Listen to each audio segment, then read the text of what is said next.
ça a été une longue saga parce qu'on a commencé vers les années 2012. Le barrage a finalement été construit en 2016. On avait un clé en main, on avait ramassé l'argent, c'était une contribution volontaire des membres de l'association. Au Lac Croche, en fait, on a la chance d'avoir premièrement une association de lac qui est très dynamique, d'avoir un comité d'environnement qui est là pour la protection de l'écosystème de notre lac, et puis aussi des riverains, des propriétaires qui sont vraiment préoccupés par le maintien de la qualité de vie, puis de la qualité d'eau, puis de l'environnement du lac.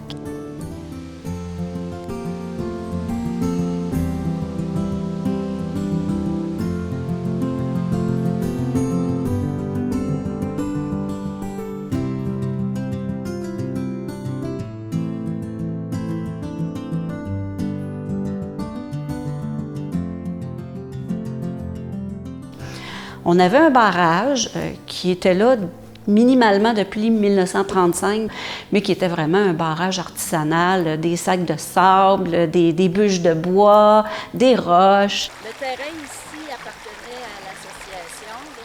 On a un membre de notre association qui est ingénieur hydrologue à la retraite et qui avait beaucoup un intérêt à suivre l'évolution du lac. On a profité beaucoup de son expertise.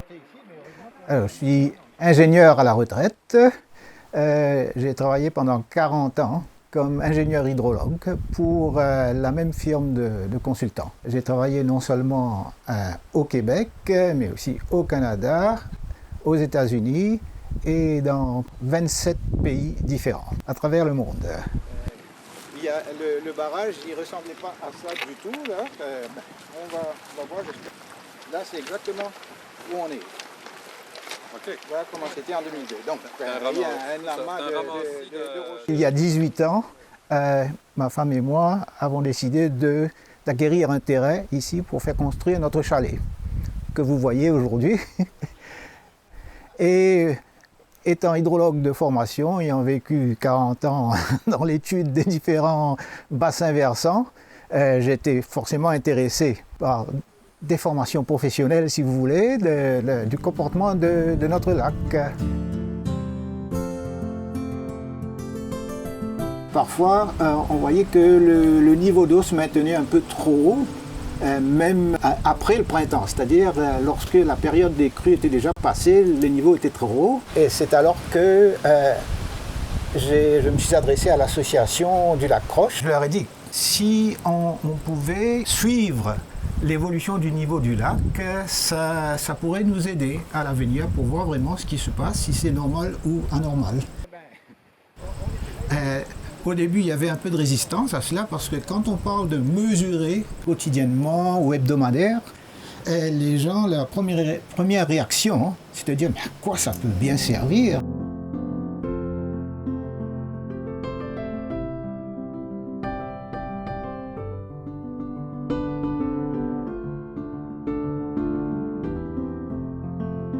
L'association a fini par accepter, c'est ainsi que nous avons installé des échelles limnimétriques, 2 échelles dans le lac, et des volontaires ont pris des mesures. Au début, ça se faisait une fois par semaine, et un peu plus tard, ça s'est fait tous les jours.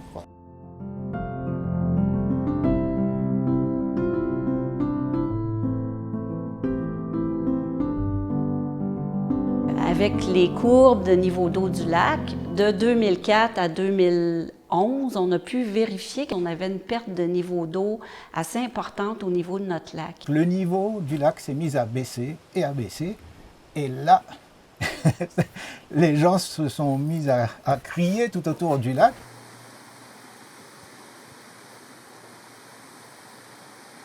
Avec les années, les sacs de sable se sont rupturés. L'eau s'écoulait par en dessous du barrage.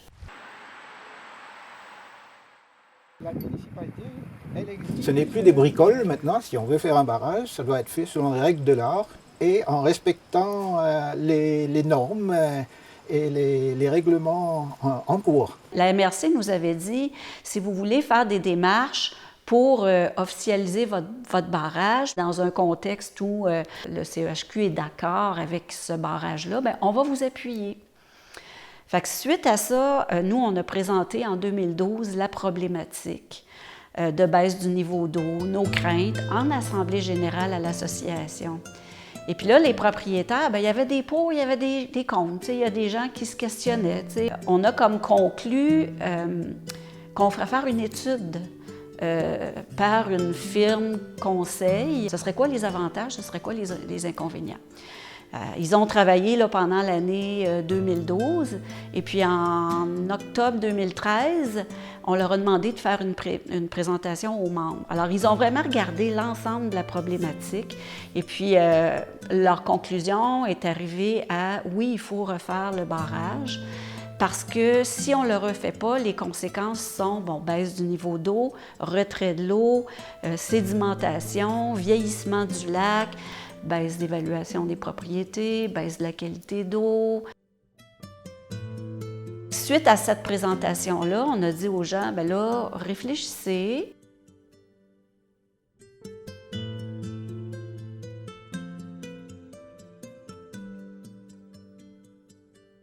On avait fait faire l'estimé pour avoir une idée des coûts de réfection.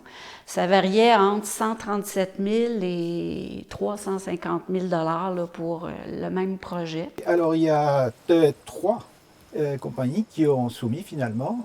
Et la troisième, sa proposition était claire et nette. On voyait qu'ils connaissaient leur affaire.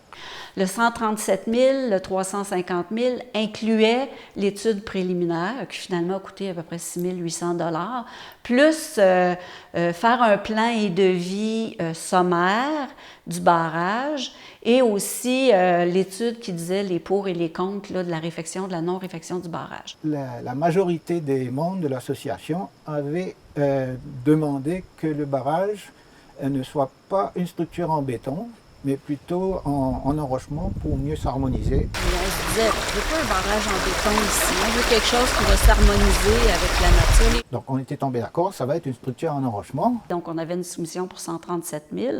On a dit aux gens, on sait que dans des constructions, il y a toujours des dépassements de coûts. Donc notre objectif, c'est de ramasser 150 000 $.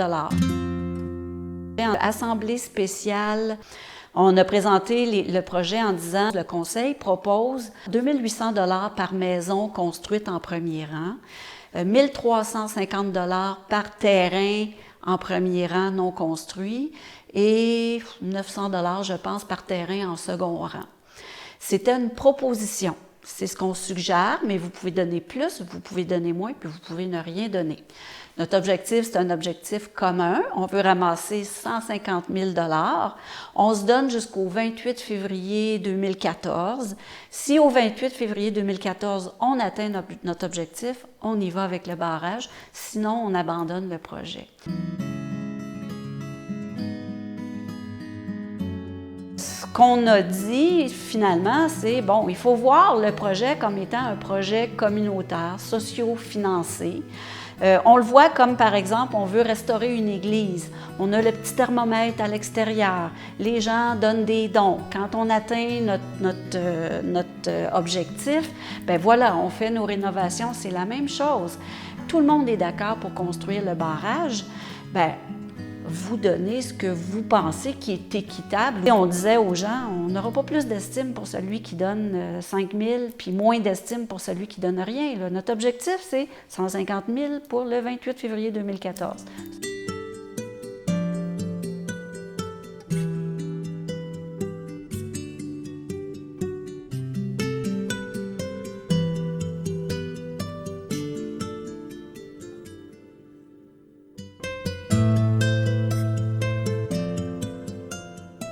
Donc, en Assemblée générale, le projet a été voté à l'unanimité.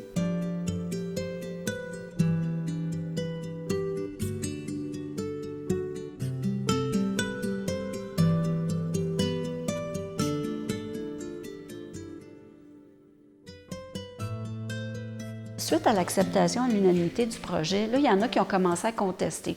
Bien là, c'est pas juste, tout le monde paye 2800 $. Il y en a que les évaluations sont plus élevées, d'autres moins élevées. Pour des raisons d'équité, ils contestaient la décision qui avait été prise en Assemblée générale. Bon. Et nous, on leur disait, si la taxe de secteur est sur 10 ans, 15 ans, 20 ans, là, réalisez-vous que dans 10 ans, 15 ans, 20 ans, vous allez payer pas mal plus cher que ce que vous auriez payé au départ. 70-75 personnes ont participé au projet. C'est l'immense majorité. Là, il y a des gens qui ont même fait des emprunts pour pouvoir payer tout de suite. Puis on a eu vraiment une excellente participation, au point où j'ai même eu des membres de l'association qui ne sont même pas membres du conseil, qui se sont offerts pour faire des relances téléphoniques. Puis la liste des gens qui ont contribué a toujours demeuré secrète. L'ingénieur qui était dans la firme qui a fait l'étude préliminaire est parti pour une autre entreprise. Et étant donné qu'il connaissait la problématique, il connaissait le lac, parce que c'est lui qui avait fait l'étude préliminaire, on a décidé de s'en aller vers la nouvelle compagnie. Et c'est là où on est arrivé avec un clé en main à 79 000.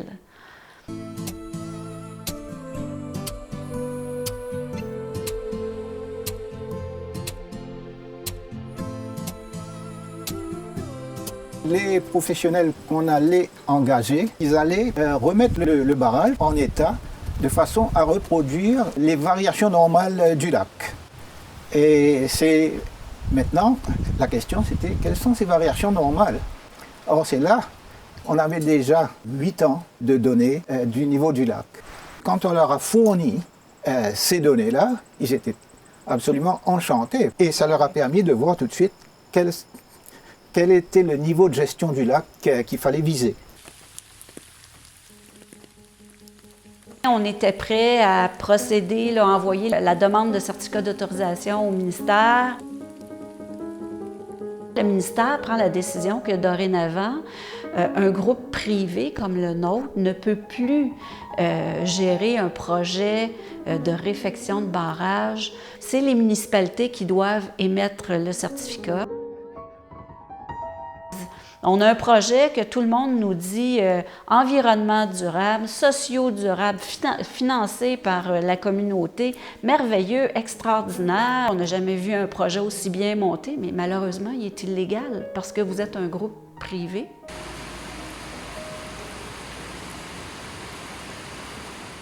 L'association a cédé le terrain du barrage, donc cédé à la ville avec une entente signée, notariée de rétrocession après la construction du barrage. La ville, par contre, a été obligée de refaire l'appel d'offres selon leurs critères à eux. Ils ont refait l'appel d'offres. Notre appel d'offres avait quoi, une vingtaine de pages. Le leur était On savait qu'en passant par la ville, les coûts seraient plus élevés. Et c'est ce qui fait qu'on s'est retrouvé avec un coût aux alentours, je dirais, de 125 000 130 000. Mais bref, on avait l'argent, donc le projet a eu lieu. On était vraiment chanceux d'avoir une très bonne collaboration de la ville.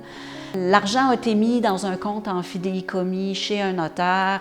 On avait, l'association demandé au notaire de nous soumettre les factures pour avoir quand même un certain droit de regard. Et tout s'est vraiment bien déroulé. Et maintenant, le barrage appartient à l'association.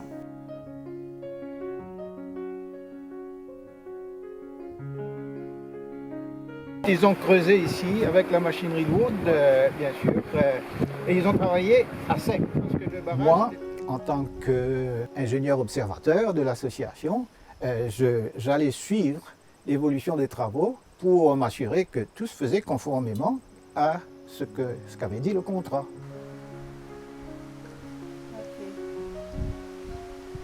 Étant à la retraite, je pouvais me permettre d'être là pendant à peu près tous les jours, du matin jusqu'à la fin de l'après-midi. C'était presque un plaisir.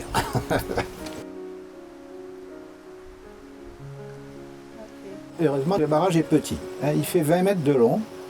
Donc, avec la machinerie et le terrain, la nature du terrain, là, L'excavation, le bâtardage, la construction, ça s'est fait très rapidement. Et le fait aussi que ce soit une année sèche, la nature a été clémente, a été collaboratrice. C'est un enrochement. C'est un noyau de sable avec une membrane imperméable, avec des roches par-dessus. Et voilà qu'au bout de 9 jours, c'était complété.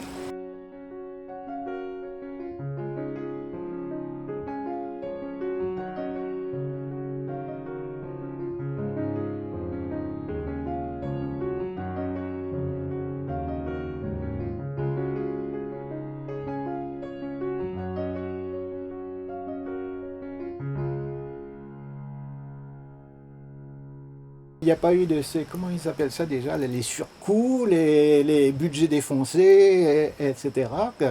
Parce que ça, malheureusement, c'est souvent le cas. Finalement, l'association a pu remettre de l'argent à tous ceux qui avaient contribué pour la construction du barrage.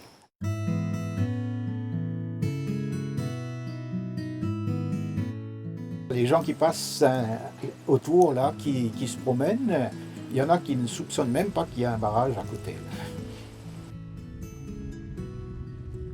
Par la suite, les gens sont venus me complimenter, etc. C'était parfois exagéré même, mais c'est valorisant. Hein. Et ce qui a été encore plus réconfortant, c'est que les 4 années qui ont suivi, le barrage s'est comporté exactement comme on s'y attendait. Avec les crues, etc., tout s'est passé comme on espérait. On ne pouvait pas demander mieux. La clé, c'est premièrement une bonne entente, une association de lacs qui est en santé, des membres et non-membres de l'association extraordinaire qui ont compris la problématique, la collaboration avec la ville. Et en fait, tant que les gens seront impliqués dans notre association, ça va continuer à bien marcher.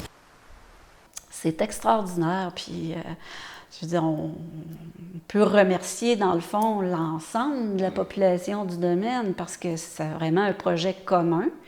Le barrage a été réalisé en 2016, puis on a atteint nos objectifs. On a sauvé la qualité de l'eau de notre lac, on a sauvé notre environnement. Non, c'est merveilleux, là.